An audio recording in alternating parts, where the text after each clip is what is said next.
매주 주말 여러분을 찾아뵙고 있습니다. 안녕하세요. 한밤의 기막힌 투자 주말 방송의 진행을 맡은 아나운서 박재현입니다. 저희 방송은 주식 잘 알려주는 동네 백수 오빠라는 코너로 진행되고 있습니다. 저희 한밤 토요일 주말 방송에서는요.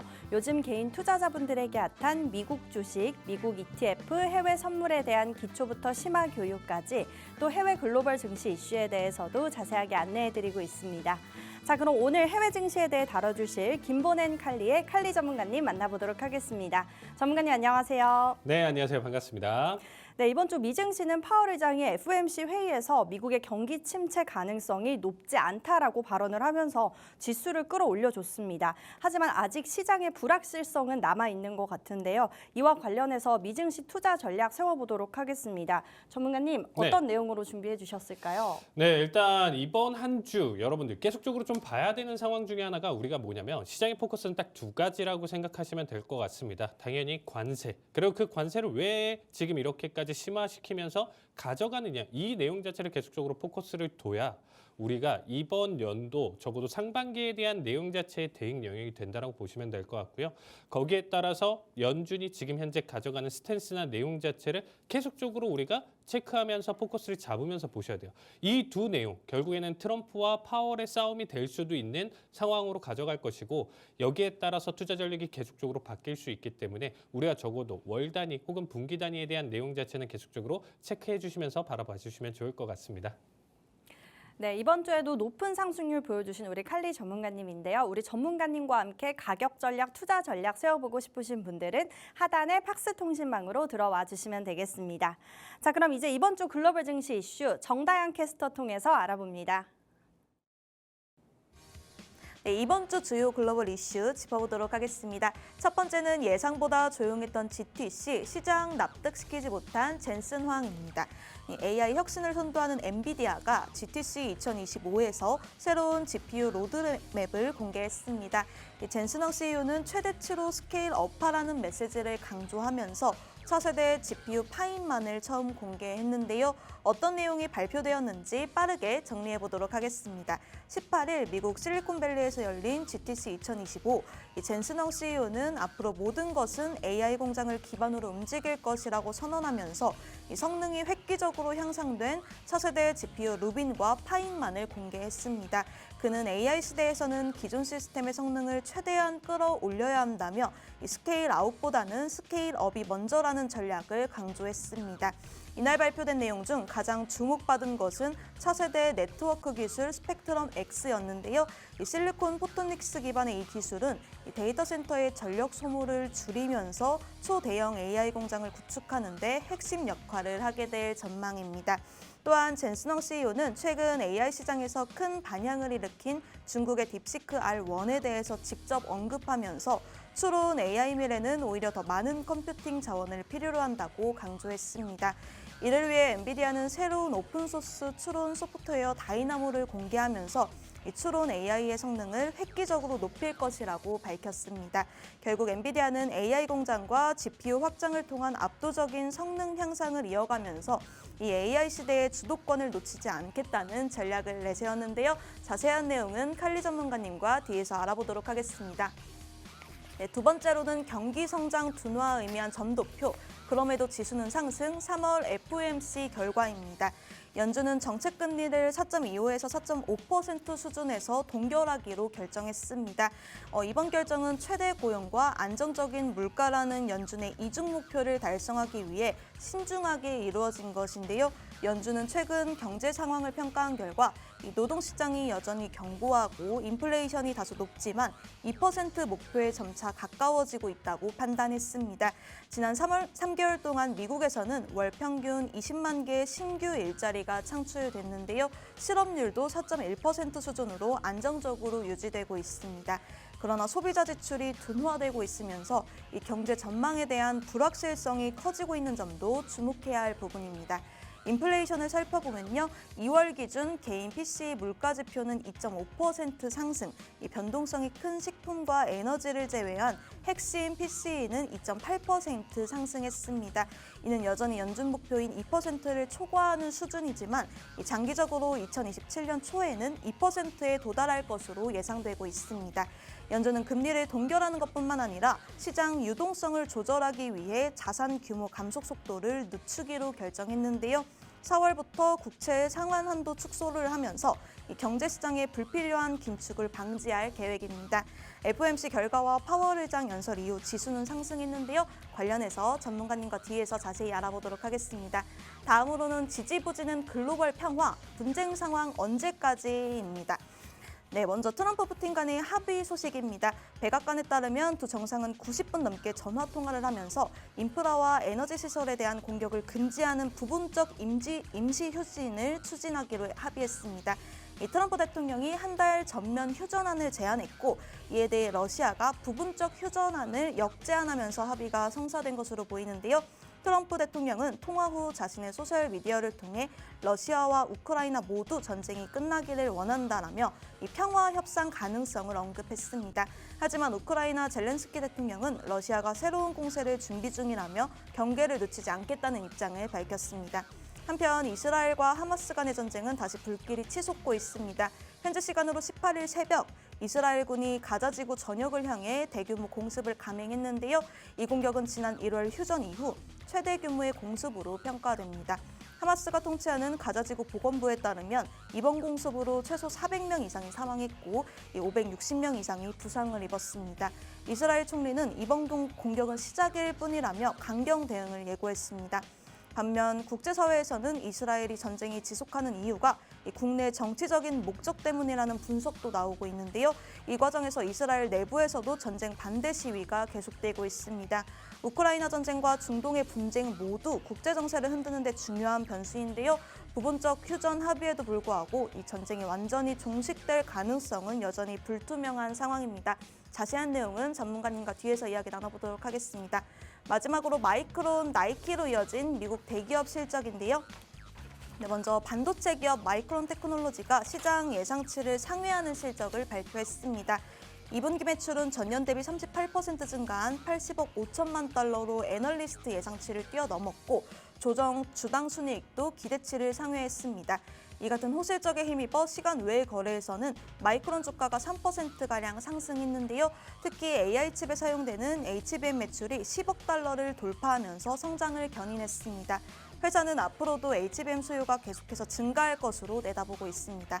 다음으로 물류 대기업 페덱스는 3분기 실적 발표에서 매출과 순이익이 기대치에 미치지 못했다며 올해 실적 전망을 하향 조정했습니다.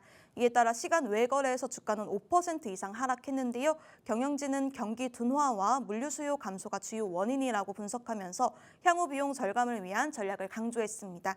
이 나이키 역시 실적을 발표했는데요. 3분기 매출은 전년 대비 9% 감소한 112억 7천만 달러였지만 시장 예상치는 소폭 웃돌았습니다. 조정 주당 순이익도 기대치를 넘어섰는데요. 다만 주가는 시간 외 거래에서 2% 이상 하락하며 변동성을 보였습니다. 이외에도 많은 기업들이 실적을 발표했는데요. 관련해서는 뒤에서 전문가님과 자세히 이야기 나눠보도록 하겠습니다.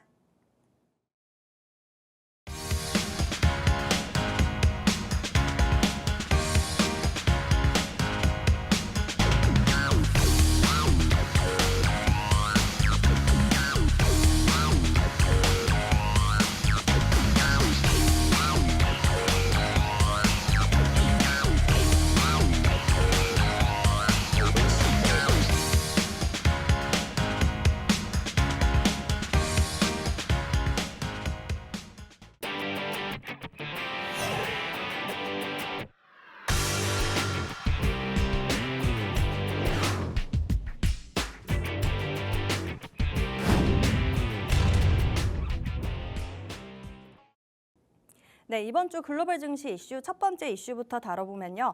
GTC에 대한 기대감이 너무 컸던 것일까요? 현재 엔비디아 주가를 보면 크게 반응이 없는 것처럼 보입니다. 내용을 보면 앞으로 신제품 출시와 또 AI 산업은 더 성장을 할 거고 또 로봇 관련된 언급도 있었습니다. 전문가님, 좋은 네. 이슈들로 보이는데 왜 주가는 반응이 없는 걸까요? 조금 당연하다라고 생각하시면 될 것 같습니다. 이 내용 자체는 사실상 뭐 일부러 엔비디아를 죽이겠다, 그리고 이렇게까지 호재성 내용 자체가 있는데도 일부러 엔비디아를 죽이겠다는 아니에요. 근데 현재 상황 자체가 시장은 지금 내가 이런 거예요. 그냥 간단히 생각하면 지금 큰 자본들이 나 지금 떠날 준비하고 있어. 나 지금 이미 앞에서 좀 많이 비중 자체 줄였는데 너 한번 좀 얘기 좀 해봐. 그동안에 너 마이크십 좋았었고 엔비디아 너 괜찮았잖아. 이번에 우리의 투자를 들썩이게 할 만큼의 좋은 내용 자체를 한번 보여줬는데 어떻게 생각하시면 되냐면 우리가 같은 자극에는 사실상 처음에는 굉장히 크게 반응하다가도 비슷한 자극이 계속적으로 들어온다라고 하면 여기에 대한 감흥 자체가 많이 없어지죠. 흡사 어떤 내용이냐면 우리가 뭐 쇼핑을 해요. 쇼핑을 하면 내가 살면서 처음으로 뭐 100만 원짜리 옷을 샀어요. 그럼 그때 이제 우리가 요즘 표현으로 뭐 도파민이 분비가 되면서 가져가는 이 내용 자체가 굉장히 좀 크잖아요.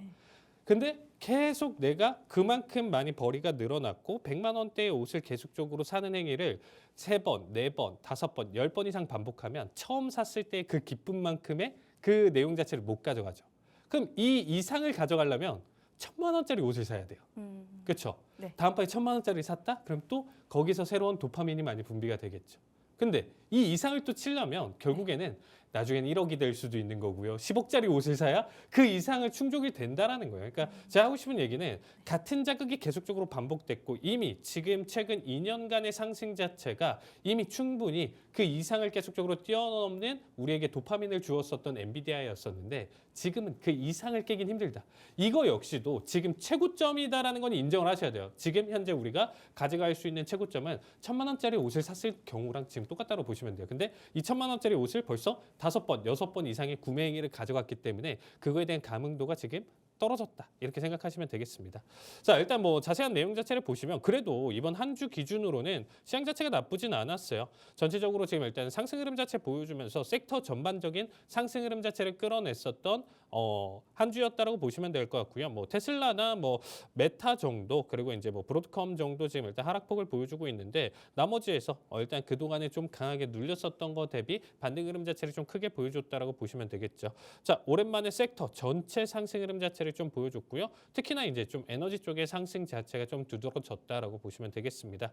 자, 일단은 우리가 엔비디아 이 GTC에 대한 내용 자체를 안 가져갈 수가 없는데 2시간에 대한 내용 자체를 조금 빠르게 요약을 한번 해보도록 하겠습니다.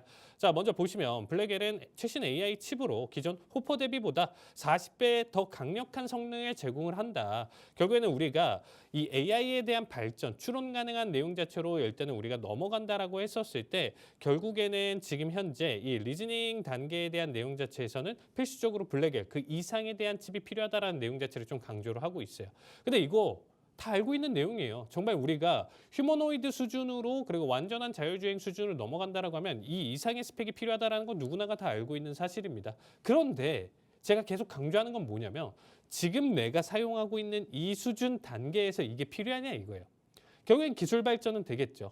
그러니까 이제 미래적인 측면으로 본다라고 하면 당연한 거긴 하지만 당장에 지금 니네 어떻게 보면 지금 수준에서 봤었을 때 버블이 아니야를 계속적으로 판단을 해봤을 때 사실 좀 애매한 수준에 걸쳐 있다라는 거죠.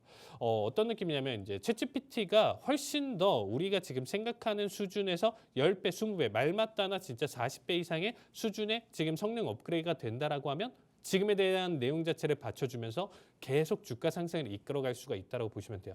근데 그럴 가능성이 좀 적죠. 뭐냐면 침체기가 좀 있다라는 거예요. 적어도 우리가 2년, 3년 뒤에는 그 가능성은 있다라고 하지만 그 2년과 3년 기간 동안에는 현재 수준을 계속적으로 유지하는 정체기가 있다라는 거예요. 그럼 주가는 그 내용 자체를 받아들이면서 계속 올라갈까요? 아니죠. 안 봐준다라는 거예요. 그래서 결국에 지금 최근의 가격 하락이나 조정 내용 자체는 이 부분에 대한 내용 자체 질문을 가져가면서 시장의 하락 자체를 좀 이끌어가고 있다고 보시면 되겠습니다. 결국에 지금 우리가 개인용 PC로 게임하는 수준 그리고 HTS 사용하는 수준에서 2천만 원짜리 1억짜리 본체가 필요하냐 이 얘기로 봐주시면 될 것 같습니다. 굳이 필요 없다라는 거죠. 미래에는 필요하더라도 지금 당장에 필요 없기 때문에 조금 어떻게 보면 오버스펙이다 이렇게 생각하시면 되겠습니다. 자, 그리고 일단은 결국에는 뭐 사실 좀 미래적인 내용 자체를 가져왔어요. 그러니까 사실 마이크 10이 그렇게까지 부족했었던 것도 아니었다고 보시면 되겠습니다. 자, 클라우드를 위한 AI 인프라에 대한 내용 자체를 좀 가져오고 여기에 따라서 뭐 강력한 AI 데이터 센터 구축 중이다라는 얘기를 했고요. 그리고 이제 기업을 위한 AI 인프라, 기업들을 위한 이러한 내용들 자체를 제공을 하고 있다라는 얘기를 또 가져왔고 마지막으로 이제 뭐 로봇을 위한 AI 인프라에 대한 제공 이런 부분들 자체가 지금 보시면 지금부터 투자를 하고 미래 자체를 바라봐야 니네 그때 대해서 대처를 할 수 있어. 우리 거 써야 돼. 우리 계속적으로 발전하고 있어에 대한 내용 자체를 가져간다라고 보시면 되겠습니다. 결국에는 점점점 더 성장을 할 것이고 이 부분 자체는 팩트다라는 내용 자체를 계속 담아두고 있다라고 보시면 될 것 같아요. 결론적으로 지금 엔비디아는 매년 새로운 AI 칩과 기술을 공개할 예정이고요. 올해는 블랙웰, 내년에는 베라루빈, 그리고 이후엔 파인만 등의 새로운 기술 자체를 계속적으로 발표할 예정이다라는 얘기를 가져왔습니다. 시장 자체에서 본다라고 하면 사실 저 역시도 이런 얘기를 좀 드리고 싶어요. 젠슨 왕이 이 이상을 할 수가 있었을까?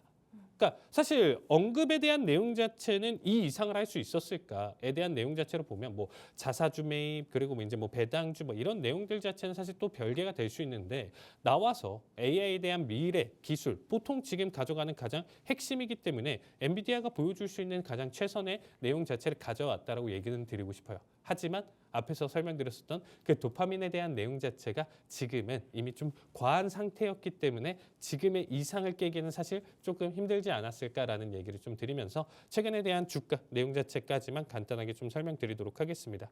자, 엔비디아 같은 경우가 최근에 일단은 지금 일단 조정받았었던 자리값 대비 기준으로 지금 아직 회복을 못하고 있어요. 그러니까 월만큼 많이 올라왔다는 것도 또 반증이 되는 거죠. 그러니까 그간의 상승도 사실 말이 안 됐던 거고 상승 대비 기준으로는 지금 이거 조정도 아니에요. 조정도 아닌 수준인데 어쨌든 지금에 대한 내용 자체를 본다라고 하면 어떻게든 물고 뜯어서 낙폭이나 내용 자체를 더 키워가려고 지금 하고 있는 상황이다 보니까 엔비디아 입장에서는 현재 수준 자체를 유지하면서 나쁘지 않은 실적과 내용 자체를 발표를 한다라고 하더라도 현재 결과에 따라서는 118달러 현재 수준에서 지금 83달러 그리고 다음 스텝 자체는 56달러대까지 하락 가능성이 높다라고 보시면 될 것 같아요. 저는 이 상반기 혹은 25년도에 지금 일단 좀 하락장에 대한 포커스로 본다라고 하면 이 내용 자체가 유지될 가능성이 높다 보니까 여러분들 이 부분 생각해서 엔비디아에 대한 투자 자체는 좀 조심스럽게 봐주시면 좋을 것 같습니다. 네, 현재 엔비디아의 주가는 앞으로 조금의 더 조정이 있을 가능성이 높다라고 정의를 해주셨습니다. 좀 더 자세한 투자 전략 필요하신 분들은 하단의 팍스 통신망으로 들어와 주시면 되겠습니다. 네, 다음 질문으로 보면요. 3월 FOMC 결과가 나왔죠. 금리는 예상대로 동결이 됐고요. 양측의 긴축 속도를 늦추기로 진행을 했습니다. 파월 기자회견 전에 공개된 SEP에서는 향후 경기 전망에 대해 과거보다는 조금 부정적인 내용을 보여줬고요. 물가도 과거보다 더 높게 책정을 했습니다. 이와 반대로 파월은 기자회견에서 경기 침체를 아직 전망하지 않는다라고 말을 하면서 여전히 현재까지의 데이터는 미국 경제가 조금 견조하다라는 것을 강조를 했습니다. 사실 시장이 기대했던 것보다는 조금 소소한 내용들이 있었음에도 불구하고 지수는 상승세로 지금 이어가고 있는데 전문가님, FOMC 결과를 혹시 어떻게 보셨을까요? 사실 뻔했습니다. 네. 제가 얘기 드렸었던 것처럼 사실 지금 현재 뭐 강력한 상승장을 이끄는 것도 그렇고요. 강력한 하락장을 이끌 만한 발언을 하기에는 파월이 그 정도가 안 돼요. 네. 원래 여러분들 이 생각을 하시면 돼요. 파월이 최근에 뭐 금리 인상도 있었고 금리 뭐 사실 뭐 동결 내용 자체도 가져가고 인하도 가져가면서 여러 가지 얘기 자체가 있는데 사실 이제 코로나 이후서부터는 완벽한 비둘기였다가 갑자기 또 매로 바뀌었다가 뭐 비둘기였다 이렇게 계속 반복을 하는데 결론적으로 파월의 심성 우리가 뭐 요즘 MBTI 뭐 이런 얘기 많이 하잖아요. 네. 결론적으로는 뭐 그게 본성을 또 나타낼 수 있는 부분 중에 하나고 네. 그러니까 이제 파월 입장에서는 리스크도 굉장히 싫어하고요. 시장에 충격 주는 걸 굉장히 싫어해요. 네. 그냥 무난하게 넘어가고 그냥 경기 전반적으로 큰 그림으로 했었을 때 제발 나한테 좀 공격 좀 하지만 약간 이런 느낌이에요. 그러니까 마음속에는 정말 큰 비둘기가 안착돼 있는 사람인데 어쨌든 이 매 분기마다 결론적으로는 비둘기가 됐다가 매파가 됐다가 뭐 이런 식으로 지금 되는 상황이라고 보시면 될 것 같은데 이번 내용 자체를 한번 좀 보시면 이런 거예요. 결국에는 시장에 그냥 파월 우리가 전체적으로 보시면 나 지금 시장에 충격 주기 싫어. 이거 사실 내가 가만히 있어도 다 트럼프 탓으로 갈 거야. 에요. 그렇죠? 그리고 나 지금 괜히 어설프게 여기서 금리 인하했다가 그 지금 화살이 나한테 돌아올 수 있기 때문에 나 그것만 막으면 돼. 그리고 시장에 충격 주는 발언 이것만 안 하면 되잖아. 그러니까 지금 포커스를 본인으로 잡기 싫어서 이번 내용 자체를 가져왔다라고 하면 해석 자체가 쉽다라고 보시면 되겠습니다. 자, 어쨌든 동결은 당연했었던 결과였고요. 미래에 대한 내용들 자체, 이런 부분들 자체가 지금 현재 이렇게 좀 정리되어 있는데 이 부분은 뭐 보신 분들은 아실 거고 팩트에 대한 내용이다 보니까 우리가 질문에 대한 내용 자체 그리고 파월이 어떻게 답변을 했었는지 이 부분에 대해서 포커스를 잡아보도록 하겠습니다. 자, 올해 높은 인플레이션 예상 중 얼마나 관세 때문인가, 얼마나 트럼프 때문인가요? 라는 얘기를 하는 거죠. 어떻게 보면 질문 자체가. 자, 관세가 일부 영향을 미쳤으나 정확한 영향 평가가 어렵다. 인플레이션이 빠르게 사라질 경우 대응이 필요 없을 수도 있다. 이 내용은 뭔가 되게 중립적이죠. 당연히 관세 영향이 없으면 우리 대처 안 해도 돼라는 얘기인데 관세 영향이 있으면 만약에 우리 대처해야 되죠. 그러니까 사실 상황에 따라서 당연한 거예요. 없으면 안 하고 있으면 한다. 결국엔 중립적인 거죠. 그러니까 중립적인 내용 자체고 이게 뭐 이렇게 얘기 내가 지금 언급할 수 있는 수준은 아니야. 이거 트럼프한테 물어봐. 라는 내용인 거죠. 따지고 보면.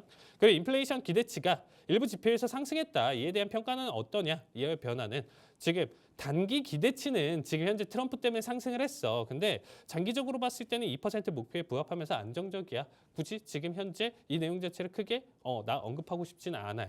이렇게 얘기를 하는 거죠. 왜냐면 본인이 만약에 지금 현재 인플레이션 무서워요, 지금 안 좋아요 이렇게 얘기를 한다라고 하면 그럼에도 불구하고 그럼 너 왜 금리 인상을 안 해? 뭐 혹은 거기에 따른 정책 변화 왜 안 가져가? 이렇게 또 화살이 돌아갈 수 있으니까 이 부분은 지금 피해서 얘기를 한다라고 보시면 되겠습니다. 자, 우리가 가격 안정성을 지금 확보했다라고 보여주냐? 지금 완전히 도달한 건 아니지만 가까워지고 있다. 관세 인플레이션으로 지연될 가능성이 있음. 이게 뭔가요? 결국에는 관세만 아니면 나 원래 하던 대로 얘기하는 건데 이 코멘트를 한 번 더 붙였죠. 그러니까 지금 본인의 포커스를 지금 계속 관세로 돌린다는 거. 관세는 지금 누가 하고 있죠? 연준이 하고 있나요? 아니죠. 트럼프가 지금 하고 있죠. 현재 트럼프가 가져가고 있는 상황이다. 그래서 지금 딱 자세히 보시면 앞에 세 개 질문만 보셔도 어떤 느낌이죠?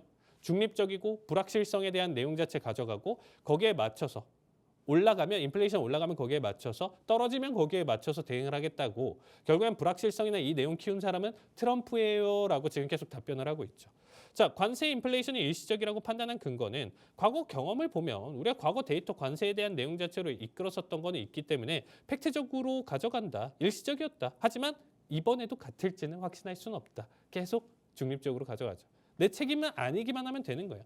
자, 실업률이 낮지만 채용이 둔화되었다. 이유는 낮은 해고율과 낮은 채용률이 균형을 이루고 있음. 해고가 증가하면 실업이 상승할 가능성이 있음. 이게 뭔가요? 당연한 얘기 아닌가요? 해고가 증가하면 실업이 상승한다. 뭐 이거는 뭐 1 더하기 1은 2라는 내용이랑 똑같은 거죠. 그러니까 사실 뭐 이거에 대한 내용 자체는 사실 좀 마음에 들지는 않는데 자, 정부 및 공공 부분에서 일자리가 증가가 많다. 민간 부분 고용 둔화가 정책적 합의가 있는가? 지금 현재 노동시장은 건강한 상태면 민간 및 공공 부분 일자리 증가를 균형적으로 고려할 필요는 있음. 사실 답변이 좀 마음에 들진 않아요. 그러니까 뭐 이런 내용 자체를 좀 보시면 아시겠지만 결과론적으로는 본인에 대한 내용 자체는 최대한 회피하고 화살 돌리고 불확실성에 대한 증가에 대한 내용 자체는 담아두되 그 모든 화살을 최대한 트럼프 쪽으로 돌리겠다. 중립적인 내용 자체 시장 달래기를 가져갔었던 내용이라고 보시면 될 것 같습니다. 자, 어쨌든 지금 최근 주식시장 변동성과 경제 불확실성 증가가 정책 변화로 이어질 수 있는가? 현재 실물 경제는 견고하지만 부드러운 심리적 지표들은 하락 중이다. 그래서 신중하게 모니터링할 것이다 라는 얘기를 했어요. 그만큼 어쨌든 주식시장에 충격을 주는 것도 난 싫어요. 나 때문에 오르는 것도 싫어요. 지금 나는 그냥 고용 그리고 인플레이션 이 두 가지에 대한 포커스를 잡으면서 가져갈 것이고 여기에 대한 내용 자체만 우리는 맡은 역할이기 때문에 이거고 그 외적인 지금 현재 단기적인 변동성이나 내용 자체는 트럼프한테 물어보세요. 트럼프 때문이에요. 라는 내용 자체를 좀 돌려서 얘기했다라고 보시면 될 것 같습니다.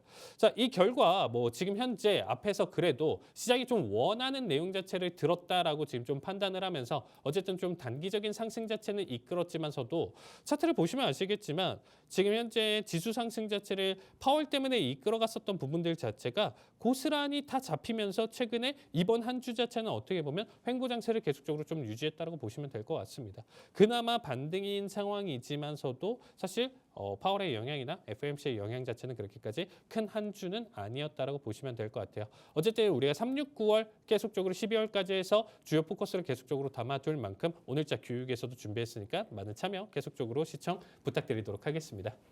네, 이번 FOMC 회의에서 파월 의장은 조금 중립적인 내용이었고 그에 따라 우리는 트럼프 관세에 주목해서 투자를 해보자라고 정리를 해주셨습니다.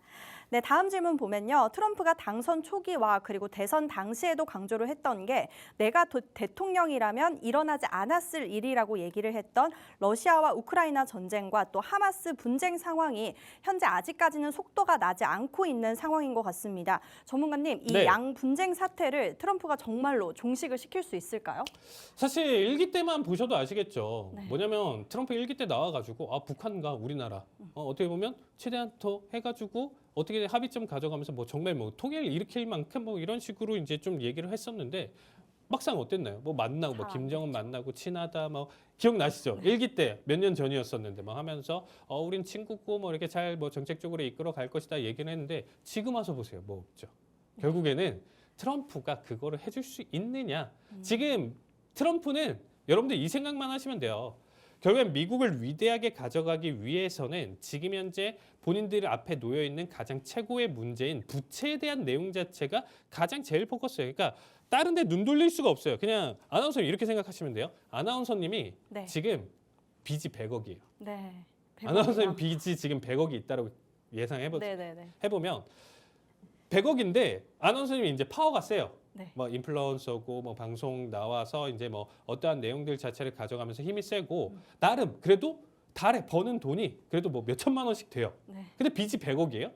이미. 네. 이렇게 가정을 해보면 어쨌든 난 빚이 100억이고 나 버는 돈도 있고 결국에는 갚아나갈 능력은 되지만서도 남들이 뭐 기부해 주세요, 도와주세요, 뭐 합의해 주세요. 이거 지금 눈에 들어올까요? 안 들어오죠. 이해되시죠? 네. 나 힘이 세고 나 정말 뭐 표현은 그렇지만 뭐 유재석 뭐 나 GD만큼 힘이 세라고 해도 당장에 내 빚이 100억이에요. 이거부터 해결을 해야죠. 내 앞에 놓인 거.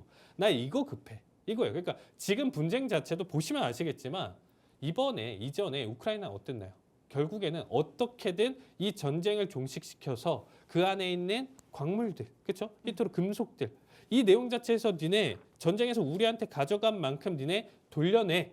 더 가져와 라고 얘기를 하는 거잖아요. 돈이에요. 지금 계속 포커스가 미국 돈으로 지금 귀결되고 있기 때문에 이 전쟁에 대한 내용 자체로 보신다라고 하면 지금 가장 어떻게 보면 우크라이나가 지금 현재 상황에서 가장 좀 안 좋은 위치에 놓여져 있는 상황입니다. 어쨌든. 그리고 푸틴은 웃고 있고요. 미국 역시도 지금 상황 자체가 끌려가면서 이 합의가 안 된다라고 하면 돈이 계속적으로 셀 수밖에 없고 조금 더 빠르게 이게 재건과 여러 가지 이슈로 인해서 거기서 끌어들일 수 있는 돈 자체가 딜레이 된다라고 보시면 되겠습니다. 근데 이제 푸틴 자체 계속 만나고 합의한다라고 하지만 푸틴은 오히려 얘기만 하고 이 내용 자체를 딜레이 시킬 수 있다는 거죠. 그러니까 이스라엘 하마스 내용 자체도 지금 당장에 끼어들어서 전쟁을 종식시킬 만한 그 파워나 내용 자체가 없고 어떻게 보면 없고 그 내용 자체가 있다라고 하더라도 눈앞에 있는 부채에만 지금 포커스를 잡고 있기 때문에 당장에 우리가 좀 생각할 수 있는 평화나 내용 자체는 좀 기대하기 어렵다라고 보시면 되겠습니다. 오히려 심화될 가능성은 저는 좀 더 높다라고 보여주고 있고요. 그래서 뭐 오늘자 기준으로 우리나라 기준으로도 좀 방산주나 이런 쪽에서 일단 좀 하락 자체가 좀 크게 나와주는 만큼 이런 조정에서 오히려 매수 타이밍을 조금 더 가져가면서 좀 더 중장기적인 플랜에서 우리가 일단은 지금 현재 전쟁에 대한 내용 자체 이슈, 방산주 이쪽 내용 자체에서 조금 더 포커스를 잡아보시면 좋을 것 같습니다. 네, 사실 현재 전쟁 종결은 힘들 것으로 보이고 이에 따라서 우리 국내 주식 방산주 쪽을 조금 저가 매수 기회로 바라보자라고 정리를 해주셨습니다.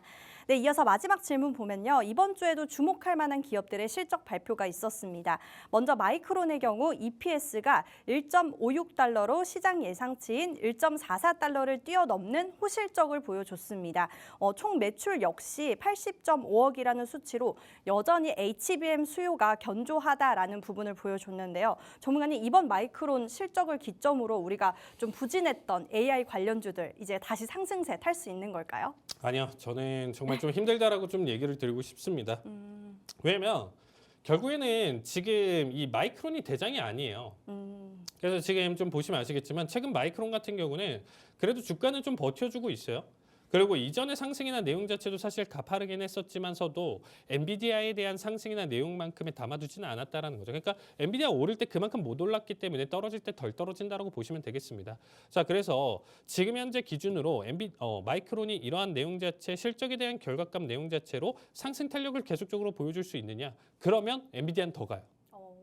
그러니까 차라리 마이크론이 상승할 것으로 생각하면서 지금에 대한 상승 투자, 지금 현재 저점 타이밍이다라고 판단을 하면 오히려 마이크론보다는 엔비디아에 대한 투자 자체가 오히려 마이크론 수익률보다는 2배, 3배 이상 저는 더 지금 올라갈 가능성이 높다라고 보시면 될 것 같아요. 오히려 지금 추세 자체가 주춤하고 여기에 대한 내용 자체 실적을 아무리 받쳐준다라고 하더라도 지속적으로 좀 안 좋은 이슈가 계속적으로 나와주고 있기 때문에 제 기준점으로 지금 좀 설명드린다라고 하면 오히려 하방 이슈가 조금 더 가져가면서 주가의 낙폭이나 내용 자체는 더 크게 이어질 가능성이 높다라고 보시면 될 것 같아요.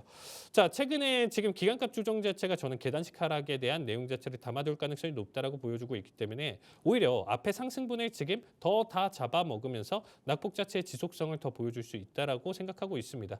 이만큼 빠지면 엔비디아는 얼마나 더 빠질까요? 더 많이 하락폭을 보여주겠죠. 그래서 오히려 지금 쇼투자나 이 내용 자체도 좀 가져가면 괜찮나요? 라는 질문을 좀 해주실 수가 있는데 그건 좀 부정적입니다. 최근에 우리나라가 좀 좋아하는 2배, 3배 레버리지 인버스를 가져왔었을 때 인버스보다는 사실 그냥 지금 그냥 배율로 가져갔었던 뭐 테슬라라든지 아이온큐라든지 이런 시장 자체에서 단기 충격에서 막 50% 빠지면서 뭐 상패당하는 결과값까지도 가져가거든요.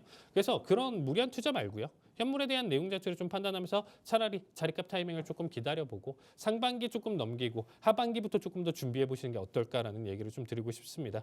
자, 그리고 이제 뭐 나이키 얘기도 이제 좀 나왔는데 나이키 같은 경우도 지금 일단은 좀 보시면 아시겠지만 최근 들어서 계속적으로 안 좋아요. 매출 자체도 안 좋고 순이익 EPS 지금 다 떨어지고 있는 상황입니다. 전체적으로 사실 요즘 들어서 느끼는 것 중에 하나가 뭐냐면 예전만큼 나이키를 살 만한 메리트가 있느냐에 대한 내용 자체로 여러분들이 생각해 보시면 될 것 같아요. 제가 아까 처음에 옷에 대한 내용 자체를 가져왔죠. 100만 원짜리 옷을 샀었을 때의 기쁨. 이제 다음은 1000만 원. 그러니까 우리가 어렸을 때 정말 저 중고등학교 때나 뭐 그럴 때는 진짜 이 나이키만 사더라도 정말 기분 좋게 뭐 나이키 운동화나 이런 내용 자체가 사실 그때 당시에 좀 명품 같은 개념으로 일단 좀 자리 잡았는데 최고 나서는 사실 우리가 뭐 알만한 브랜드나 내용 자체 보면 300만 원, 400만 원도 이제는 좀 훌쩍 넘고요. 여기에 따라서 뭐 콜라보나 내용 자체 진행 안 한다라고 하면 여기에 대한 가치 자체가 좀 많이 떨어졌다라고 보시면 되겠죠. 그러니까 사실 뭐 아디다스나 뭐 나이키나 그냥 일반적인 의류나 내용 자체를 본다라면 굳이 살 필요는 없다. 뭐 다른 기타 브랜드 대체제가 너무 많기 때문에 그래서 나이키에 대한 명성이나 내용 자체를 찾기에는 사실상 당분간은 조금 힘들다라고 저는 생각하고 있고요. 지금 현재 하방 채널 라인대 자체를 계속적으로 유지하면서 넘겼을 때 특히나 바닥자리 값을 터치하고 넘기는 수준 내용 자체를 본다라고 하면 $50 초반이나 그 내용 자체를 이탈하는 타이밍에서 한 번 더 나이키 자체는 단기 반등 자리값 타이밍 잡아보시는 거 추천드리도록 하겠습니다. 네, 마이크론이 호실적은 냈지만 주가의 하방은 더 열려 있기 때문에 조금 더 관망하는 자세를 가져보자라고 했고요. 나이키의 실적 발표에 대해서도 자세하게 투자 전략 세워주셨습니다. 네, 이어서 이번 시간은요. 해외 주식에 관심은 많은데 너무 어려워서 접근을 못하셨거나 아니면 입문은 했는데 어렵다고 느끼는 우리 시청자분들을 위한 해외 주식 기초 5분 완성 시간인데요. 이번 주에는 우리 전문가님 어떤 내용으로 들고 오셨을지 지금 바로 확인해 보도록 하겠습니다. 네, 오늘 가져온 내용 자체는 여러분들이 많이 궁금하실 거예요. 그러니까 페드 S&P 보고서인데 이거에 대한 내용 자체, 점도표를 어떻게 보는 거냐 이게 지금 굉장히 좀 중요할 거라고 생각해요. 왜냐하면 제가 정말 오랫동안 교육을 하면서 해외 주식, 해외 선물 할 것 없이 지금 이벤트마다 교육을 계속적으로 가져가는데 생각보다 많은 분들이 잘 모르시더라고요. 그러니까 뉴스 내용 정도는 알겠다. 뉴스에 이런 내용들이 지금 나와주는 거는 알겠는데 사실 발표일을 미리 뭐 알고 그다음에 여기에 따른 대처를 가져가는 게 아니고 뉴스를 보다 보니까 나온다. 그리고 그냥 자세하게 아니고 이런 게 있어가지고 그냥 주가가 상승했네, 떨어졌네 이 정도만 알고 있다 이렇게 얘기를 하시기 때문에 이것도 사실 굉장히 좋은 대응 전략으로 좀 볼 수가 있거든요. 그래서 좀 빠르게 일단 좀 얘기를 드리면 자, 이 SP 보고서가 뭐냐면 페드에서 매년 369 12월 기준으로 FOMC 회의 직후 발표하는 경제 전망 보고서라고 보시면 되겠습니다. 그래서 이제 향후 몇 년간의 미국 경제 지표에 대해서 어떻게 전망하고 있는지 요약을 하고 있어요. 그래서 장기적인 플랜을 짤 수도 있고요. 분기별로 369 12월 이렇게 발표가 되다 보니까 여기에 맞춰서 단기적인 생각에 대한 변화나 내용 자체에서 단기적인 추세나 내용 자체도 잡아볼 수가 있겠죠. 자, 핵심적으로는 뭐 GDP 그리고 PC 실업률 이런 부분들 자체가 나와주고 있고요.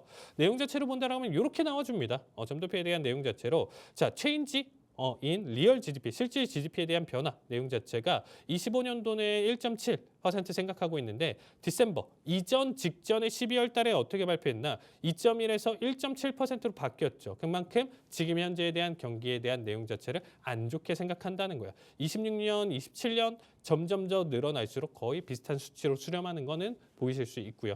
여기서 이제 급격한 변화 자체가 있다라고 하면 이거 역시도 지금 단기적인 굉장히 좀 큰 충격이 있구나. 정책 변화를 굉장히 크게 바꿀 만큼 3개월 단위 기준으로 굉장히 큰 빅 이벤트가 있었구나를 판단할 수 있는 내용이라고 보시면 될 것 같아요.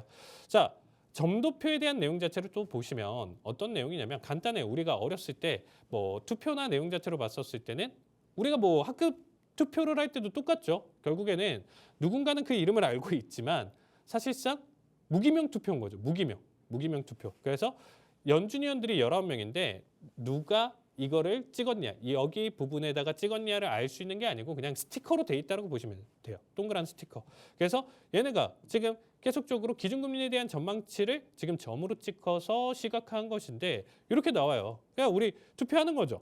25년도 어떨 것 같아? 최종적으로 금리가 어떨 것 같아? 4%일 것 같아? 3.7%일 것 같아? 4.5%일 것 같아?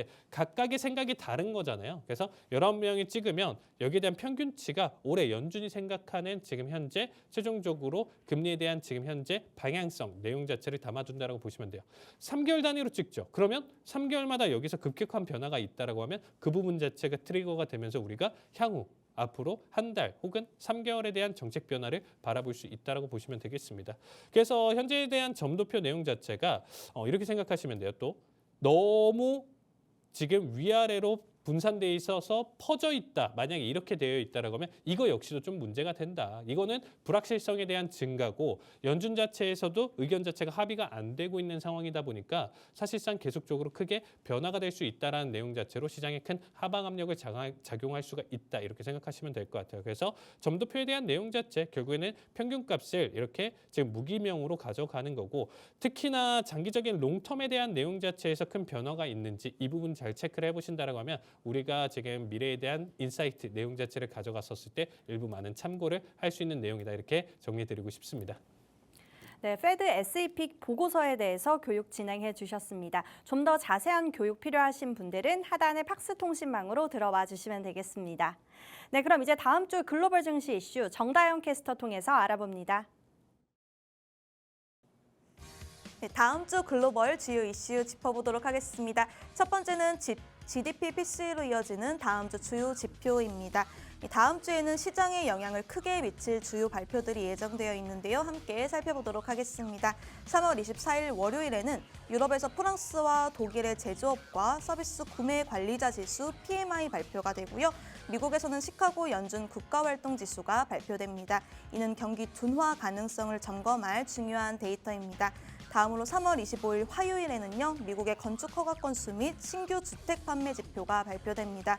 최근 미국 부동산 시장이 흔들리는 가운데 이 시장이 어떻게 반응할지 주목됩니다. 같은 날 독일에서는 IFO 기업 환경 지수가 발표되는데요.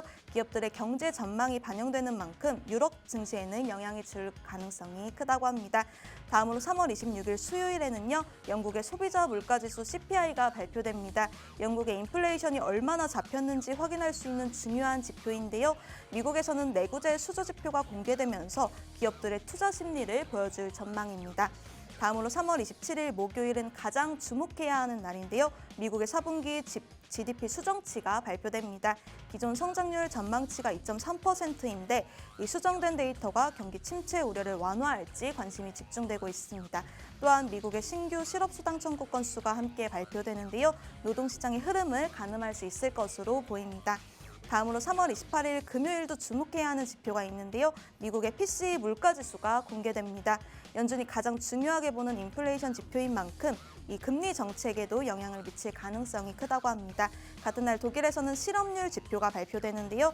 이번 FOMC에서 공개된 내용과 연관되어 지수가 반응할 가능성이 높아 보이니까요. 뒤에서 전문가님과 자세히 이야기 나눠보도록 하겠습니다. 다음으로 주목해야 하는 기업 실적 일정입니다. 네, 이번 주 미국 주요 기업들의 실적 발표가 줄줄이 예정되어 있습니다. 투자자들의 이목이 집중되는 만큼 일정별로 핵심 기업들을 정리해드리도록 하겠습니다. 3월 25일 화요일에는 게임스탑이 실적을 발표하는데요. 최근 소매 투자자들의 관심이 다시 모이고 있는 만큼 실적 결과가 주가 변동성에 영향을 미칠 가능성이 큽니다. 또한 글로벌 향신료와 조미료 브랜드인 맥코믹도 실적을 공개하는데요. 식품업계의 원가 부담이 얼마나 해소되었는지 살펴볼 포인트가 될 것 같습니다. 다음으로 3월 26일 수요일에는요. 미국의 페이텍스와 산타스도 실적을 발표하는데요. 미국의 노동시장 흐름을 엿볼 수 있는 기회가 될 것으로 보입니다. 다음으로 3월 27일 목요일 주목해야 할 기업은 룰루레몬입니다. 이 프리미엄 스포츠웨어 시장에서 아디다스, 나이크와 경쟁하는 룰루레몬의 실적이 어떻게 나올지 관심이 집중되고 있습니다. 이 중에 주목할 만한 기업이 있을지 칼리 전문가님과 이야기 나눠보도록 하겠습니다.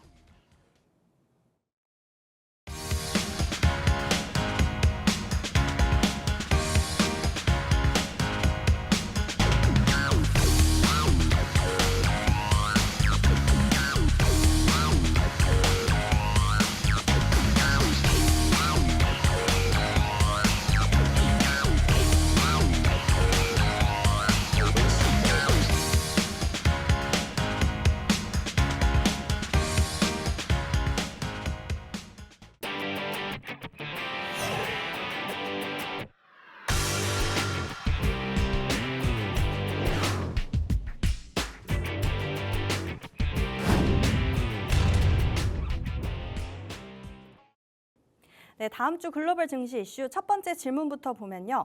벌써 3월이 마무리돼가고 있습니다. 지표 일정만 보고 있어도 한 달이 금방 지나가는 것 같은데요. 불과 얼마 전에 고용 지표를 언급을 했던 것 같은데 벌써 월 말에 발표가 되는 PCE 지표 일정이 나오네요. 전문가님, 이번 PCE 물가 지표 어떻게 보실까요? 그래도 최근 좀 지수 하락에서 이번 주는 반등을 하는 모습인데 이 지수로 인해서 조금 반등이 가능할까요? 사실상 이 PCE 같은 경우는요. 뭐냐면 앞에서 CPI, PPI에 대한 발표에 대해서 이제 충격을 이미 가져왔었죠. 그러니까 이제 상승을 했었다가 지금 떨어졌었던 결과값들을 받아줬었는데 왜 떨어졌냐면 PC에서 이 부분 자체가 안 좋을 거기 때문에 CPI 발표 직후에 와 하다가도 떨어진 결과예요. 그러니까 이번 PC는 사실상 데이터 기준상으로 좀 예상이나 내용 자체보다 좀 안 좋을 가능성이 저는 좀 높다고 생각하고 있습니다. 그러면 안 좋다라는 내용 자체는 뭘까요? 오히려 물가 반등 자체가 더 올라갈 수 있고 거기에 따라서 사실 연준에 대한 정책 내용 자체 변화를 가져가기 좀 힘들기 때문에 하락으로 좀 가져갈 가능성이 높다고 생각하고 있습니다. 그래서 PC에 대한 내용 자체 기대치 그리고 잘 생각해 보시면 3월도 이렇게 충격을 가져가거든요. 지속적인 관세예요. 그리고 4월 2일 날 관세에 대한 내용 자체를 앞두고 이 PC에 대한 내용 자체가 긍정적으로 이끌 수가 있을까라고 했었을 때 저는 좀 불가능하다라고 보고 있습니다. 오히려 하방 압력을 조금 더 크게 키워갈 수 있는 트리거 지표가 될 수 있기 때문에 내용 자체로 무조건 매도는 아니지만서도 매도일 가능성이 저는 좀 더 높다라고 얘기해 드리고요. 다음 주 지표 발표나 내용 자체 결과 나와주면 거기에 따른 브리핑 다시 한 번 더 알려드리도록 하겠습니다. 네, PC 물가 지표도 조금 관망하는 자세 가져보자라고 정리해 주셨습니다. 네, 다음 질문 살펴보면요. 미국은 실적 발표 기간이 정말 깁니다. 주목할 만한 기업이 게임스탑과 룰루레몬 그리고 핀듀오듀오 같은 기업들은 주식 투자를 하시는 분들이라면 다 한 번씩은 들어보셨을 것 같습니다. 전문가님, 현재 지수도 반등 가능성을 보이고 있는데 우리가 주목할 만한 기업 이 중에 좀 있을까요? 자, 일단은 맥코믹 같은 경우는 지금 일단은 저는 조미료 제조업체인데 일단 뭐 얘네부터 일단 좀 살펴볼게요. 같이 좀 간단하게 좀 빠르게 살펴보면 자, 지금 얘네 같은 경우가 최근 움직임에서 얘기하신 것처럼 반등이나 내용 자체가 좀 잘 나와주고 있고 지금 일단 상승 채널 라인대를 그려주고 있거든요. 그래서 오히려 지금 좀 내수에 대한 내용 자체를 좀 집중하면서 이런 식료품이나 내용 자체를 가져가는 기업들 같은 경우는 저는 긍정적으로 보고 있습니다. 그래서 현재 어떻게 보면 좀 단기적인 상승 시장이 오히려 주춤하면서 하락폭을 더 키워갔었을 때 이런 종목 같은 경우는 반등 자체를 계속적으로 좀 보여줄 수 있다라고 보여주고 있고요. 아예 시장 자체가 진짜 대폭락이다, 우리 대공황이다. 지금 일단은 서킷까지 걸리면서 큰 낙폭을 보여준다라고 하면 저는 오히려 이 지금 현재 이 게임스탑 자체가 밈주식이잖아요. 그러니까 시장 자체에 지금 투자할 데도 없고 하락폭이 너무 커라고 했었을 때 그때마다 튀어오르는 게 이러한 밈주식이거든요.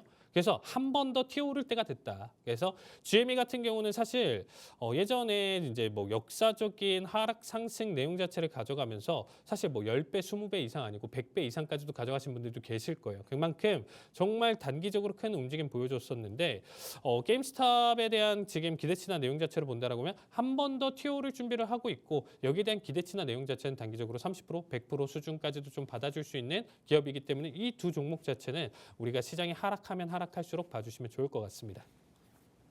네, 게임스탑 조금 더 주가 상승할 수 있는 여력이 있다라고 정리를 해주셨습니다. 네, 그럼 이제 저희 방송의 마지막 코너입니다. 글로벌 마켓 투자의 하이라이트라고 할 수 있는 해외 선물 기초 교육 시간인데요. 국제 유가, 미국채, 그리고 유로화와 달러화, 천연가스, 골드뿐만이 아니라 나스닥과 S&P 500 지수 선물까지 다양한 상승과 하락에도 우리가 수익을 볼 수 있는 해외 선물인데요. 우리 개인 투자자분들이 접근이 참 어려우셨을 것 같습니다. 지금 바로 우리 전문가님이 쉽게 풀어드리도록 하겠습니다. 전문가님 어떤 내용으로 준비해 주셨나요? 네, 오늘도 일단은 우리가 최근에 이제 좀 급등했었던 결과 내용 자체 골드, 구리에 대한 내용 자체로 한번 좀 살펴보도록 하겠습니다. 자, 일단은 골드 같은 경우가 정말 천정부지로 올라가고 있어요. 근데 이 방송 제가 정말로 거짓말 하나 안 보태고 이전에 제가 일단 3,040대까지 올라갈 가능성이 높다라고 이미 얘기를 말씀드렸거든요.